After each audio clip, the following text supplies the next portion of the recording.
ये गोबर का चूल्हा तो जादुई निकला। इससे तो हमारे सारे मसले ही हल हो गए। एक दिन था कि जब हमें भूख के लाले पड़े हुए थे और आज इस जादुई चूल्हे की वजह से हम दूसरों में खाना बांटने के काबिल हो गए हैं। ये सब तुम्हारी नेकदिली की वजह से हुआ है। माँ, हम तो बस वही कर रहे हैं जो ये जादुई गोबर का चूल्हा कह रहा है। हम कौन होते हैं अपनी मर्जी करने वाले।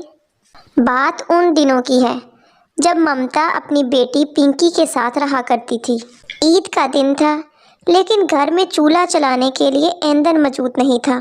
एक कटोरी चावल बनाने के लिए भी उसको सोचना पड़ रहा था कि ये पकेगा तो पकेगा कैसे, और खाएंगे क्या हम, और ईद कैसे मनाएंगे हम। आज ईद है और घर में कुछ भी खाने को नहीं है, सिर्फ एक कटोरी चावल है। लेकिन उसको भी हम खा नहीं सकते क्योंकि उसको पकाने के लिए घर में ईंधन नहीं है। अम्मा, मैं पड़ोस से कुछ मांग के लेके आती हूँ, शायद वो हमारी कुछ मदद कर दें। पड़ोसी तो नाम के पड़ोसी हैं, उनके घर इतनी गाय भैंसे हैं, लेकिन कभी मजाल है कभी लोटा दूध का भी दिया हो।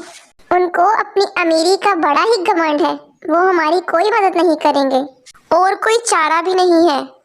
मैं दूध मांग के ले आती हूँ, शायद वो ईद की वजह से दूध दे दें हमें। अगर तुम्हें इतना ही भरोसा है तो फिर मांग के देख लो तुम। पिंकी पड़ोस वाले अशफाक अंकल के घर जाती है। वहाँ गाय बंधी होती हैं। वो दूध का व्यापार किया करता था, लेकिन था बहुत कंजूस। अंकल, मेरे घर में ईंधन खत्म हो गया है और खाने को भी कुछ नहीं है, तो प्लीज़ आप मुझे थोड़ा सा दूध दे दें ताकि जो चावल पड़े हुए हैं घर पे उससे खीर बन जाए। तुम अब खीर खाओगी क्या? दूध की शक्ल देखी है कभी क्या जो खीर खाने चल पड़ी हो? आज ईद है ना, इसलिए बस खीर खाने को दिल कर रहा था। ये माल जो तुम्हें दिख रहा है ना, ये फ्री का नहीं है।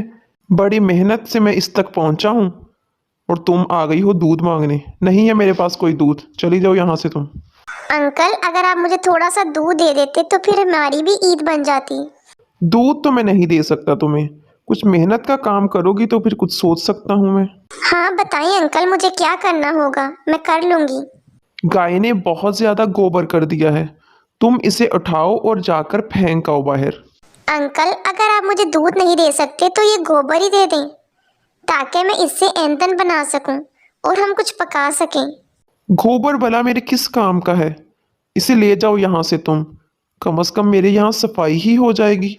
पिंकी वहाँ से गोबर उठाकर ले आती है और घर में आकर उसके उबले बना लेती है। थोड़ा सा गोबर बचा होता है तो उसकी माँ कहती है, अरे तुम ये क्या कर रही हो? दूध तो मिला नहीं है, गोबर ही मिला है, उससे उबले बना रही हूँ। कम से कम हमारा ईंधन तो तैयार होगा ना, चूल्हा तो चल पड़ेगा हमारा। पिंकी, थोड़ा सा गोबर बचा लेना, मुझसे पुराने वाला चूल्हा टूट गया है, उस पे काम नहीं हो रहा, बहुत ज्यादा मुश्किल हो रही है। इस गोबर से नया चूल्हा तैयार कर लेंगे। ठीक है माँ, मैं इससे नया चूल्हा बना लेती हूँ। पिंकी उस गोबर से नया चूल्हा बना लेती है। जब वो चूल्हा बनकर तैयार हो जाता है तो उस पर चावल रख देती है। आज ईद है और आज भी हमें सूखे चावल खाने को मिलेंगे। लोगों को उपहार मिलता है और मुझे गोबर मिला है। जैसे जैसे वो सोचती जाती है उसको बहुत अच्छी खुशबू आने लगती है। वो पतीले में देखती है तो उसकी खीर तैयार होती है।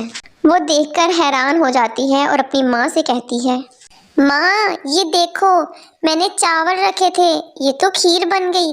क्या आपने दूध डाला था इसमें? नहीं, मैंने तो दूध नहीं डाला। मैं दूध कहाँ से लेके आती, मेरे पास कौन सा दूध था? अगर आपने दूध नहीं डाला था तो ये खीर कैसे बन गई फिर? अच्छा हुआ कि खीर बन गई। आओ दोनों मिलकर खीर खाते हैं और ईद मनाते हैं। वो दोनों माँ बेटी बैठकर खीर खाती हैं और कल के बारे में सोचती हैं। ऐसा रोज होने लगा। वो जादुई चूल्हे पर हंडिया रखती और सामान बनकर तैयार हो जाता। वो बहुत खुश होती और वो समझ गई कि ये जादुई चूल्हा है। अरे ये तो जादुई चूल्हा है, इस चूल्हे पर तो हंडिया रखो तो वो पल भर में तैयार हो जाता है खाना। हाँ माँ, मैं जो भी सोच के इस पर कढ़ाई रखती हूँ तो ये चूल्हा बनाकर तैयार कर देता है और तब तक खत्म नहीं होता जब तक चूल्हे से बर्तन उतार ना दूं। अब हमें ये खाना दूसरों को भी खिलाना चाहिए ताकि वो उससे अपनी भूख खत्म कर सकें। वो लोग जो खाना नहीं खा सकते, जिनके पास पैसे नहीं है वो ये खाना खाकर अपनी भूख मिटा सकेंगे। ममता और पिंकी उस जादुई गोबर के चूल्हे की मदद से सभी लोगों को खाना बांटती हैं। उनका पड़ोसी उनको खाना बांटते देखकर हैरान हो जाता है और सोचता है, कल तक इनके पास खाने को कुछ नहीं था। ये दूध मांगने आई थी मेरे पास ताकि खीर बना सके। तो आज इनके पास इतना खाना कहाँ से आ गया कि ये दूसरों को खिलाती फिर रही हैं। कुछ करना पड़ेगा इनका। वो चुपके से ममता के घर की तरफ देखता है। अच्छा, तो ये जादुई गोबर का चूल्हा है जिससे नए नए पकवान तैयार हो जाते हैं। इसी वजह से ये इतने अमीर हो गए हैं कि लोगों में खाना बांटते फिर रहे हैं। मैं आज रात ही इस चूल्हे को चुरा लूंगा और इसे शहर ले जाकर अपना होटल खोलूंगा। इससे मैं बहुत ज़्यादा अमीर हो जाऊंगा। हर तरफ मेरा ही चर्चा होगा। सभी लोग सोए होते हैं तो उनका हमसाया उनके घर आता है और रात को वो जादुई चूल्हा उठाकर ले जाता है। सुबह होने पर ममता भागती हुई पिंकी के पास आती है और कहती है, कुछ लोगों ने बताया है कि वो हमारा पड़ोसी हमारा चूल्हा उठाकर ले गया है। वो शहर की तरफ जाता हुआ दिखाई दिया था। माँ, उसे वो चूल्हा लेके जाने दो, क्योंकि वो जादुई चूल्हा नहीं था, वो तो एक आम चूल्हा था। मैंने राधा के कहने पर एक और चूल्हा बनाया था और उस नए चूल्हे को मैंने पुराने चूल्हे की जगह रख दिया था और पुराना चूल्हा मैंने अपने पास रख लिया था। वो नकली गोबर का चूल्हा ले गया है और जादुई चूल्हा तो अभी भी हमारे पास है। तो क्या जादुई गोबर का चूल्हा अब भी हमारे पास ही है? हाँ अम्मा, आप फिक्र न करें, वो चूल्हा अभी भी हमारे पास ही है। जादुई चूल्हा अभी भी पिंकी के पास होता है और उसका पड़ोसी नकली चूल्हा पाकर बहुत खुश होता है और वो शहर जाकर अपना होटल खोल लेता है और वहाँ बड़े बड़े खाने की ऑर्डर लेने लगता है। इतने ज़्यादा ऑर्डर मिल रहे हैं खाने के। ये तो मैंने बिना मेहनत के ही पूरे कर देने हैं। फिर तो मैं माला माल हो जाऊंगा। मेरे पास पैसे ही पैसे होंगे। पिंकी और ममता तो पागल थी। उनको तो उस चूल्हे का फायदा भी नहीं उठाना आया। वो तो लोगों की मदद करने लगी हुई थी। अब मैं इसका फायदा उठाऊंगा और माला माल हो जाऊंगा। उसका पड़ोसी जैसे ही चूल्हे में आग जलाता है तो पूरा चूल्हा जल जाता है, उस पर खाना भी जल जाता है। ये सब देखकर वो बहुत ज़्यादा अफसरदा हो जाता है और वहीं बैठकर अपनी पिछली बातों पर अफसोस करने लगता है। और दूसरी तरफ पिंकी और ममता दूसरों की मदद करते हुए बहुत ज़्यादा मशहूर हो जाती हैं।